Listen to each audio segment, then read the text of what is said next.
Comment prendre de la masse musculaire grâce à la méthode de musculation qu'on appelle la pré-fatigue? Alors c'est ce qu'on va voir dans cette nouvelle vidéo.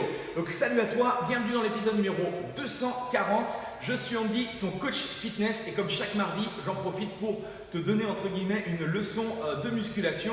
Et depuis quelques semaines maintenant, j'aborde la partie masse musculaire, hypertrophie. Je reçois énormément de messages de personnes qui veulent justement des programmes d'entraînement spécifiques pour prendre du muscle et donc j'en profite le mardi pour te présenter une méthode. Alors aujourd'hui on va voir la méthode, ce qu'on appelle la méthode de pré-fatigue. C'est une méthode qui existe depuis très longtemps. L'idée en fait c'est d'associer deux exercices du même groupe musculaire pour véritablement fatiguer son muscle. Juste avant, en bas à droite de la vidéo, si tu n'es toujours pas abonné à ma chaîne YouTube et que mes conseils t'intéressent, eh bien, tu peux cliquer sur le petit onglet s'abonner. Ça te permettra de rejoindre des centaines et des centaines de personnes qui suivent chaque jour mes meilleurs conseils. Alors, sur cette notion de pré-fatigue, ici, je ne sais pas ce que tu vois sur le tableau, on a nos deux exercices, d'accord? Le premier exercice, généralement, c'est un mouvement qu'on appelle analytique. J'avais fait une vidéo qui expliquait la différence entre les différents, entre analytiques, fondamentaux et de base. Là, l'idée, c'est de justement d'utiliser un petit exercice et je te donnerai un exemple tout à l'heure. On peut mettre un exercice analytique, on peut mettre un exercice de base. L'idée qu'il faut que tu comprennes, c'est que ce sont deux exercices qui doivent être du même groupe musculaire.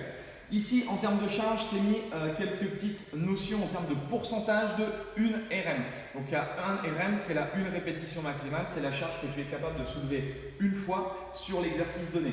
Donc là, théoriquement, si tu es bien entraîné, on est aux alentours de 80-85% de la 1 RM. On va faire 6 à 8 répétitions, d'accord? 6, 7, 8, c'est pas très grave. L'idée, ça va être de fatiguer le muscle. Une fois qu'on a fait ça, en prenant le moins de temps, le moins de pause et le moins de temps possible, on va enchaîner l'exercice 2 où on va se mettre à peu près à 70-75% de la 1 RM et on va faire un 10 répétitions ou on appelle ça un 10 RM. Trouver la charge qui te permet de soulever la barre ou les haltères ou autres 10 fois de suite. Le concept, donc c'est 6-8 répétitions enchaînées avec 10 répétitions. Récupération de 3 minutes. Si tu n'as pas l'habitude de faire ce genre de méthode, je te conseille de prendre 3 minutes. Si tu es un petit peu plus entraîné, tu peux réduire le temps de récupération. En fonction du temps que tu as à t'accorder à ta séance et des groupes musculaires et comment tu as agencé ton planning d'entraînement, tu vas totaliser sur le même groupe musculaire 8 séries. D'accord? Donc là, je t'ai mis un petit exemple sur les dorsaux, sur le dos. Donc, ce que tu peux tester de faire, tu vas faire 4 séries de tirage horizontal. Donc, tirage horizontal à la machine, d'accord? Tout dépend de ce que tu as à disposition. Et enchaîner avec traction. Donc, on va faire 6 à 8 tirages horizontal. Enchaîner tout de suite avec 10 tractions strictes, d'accord? Pas de mouvement de keeping. Si tu vois que les 10 c'est hyper simple pour toi, eh bien ce que tu vas faire c'est que tu mets un gilet lesté où tu surcharges. Et donc une fois que tu as fait 6-8 répétitions enchaînées avec 10, tu récupères 2-3 minutes, s'enchaîne ça 4 fois de suite. Ensuite, deuxième passage, on est sur un travail de bûcheron.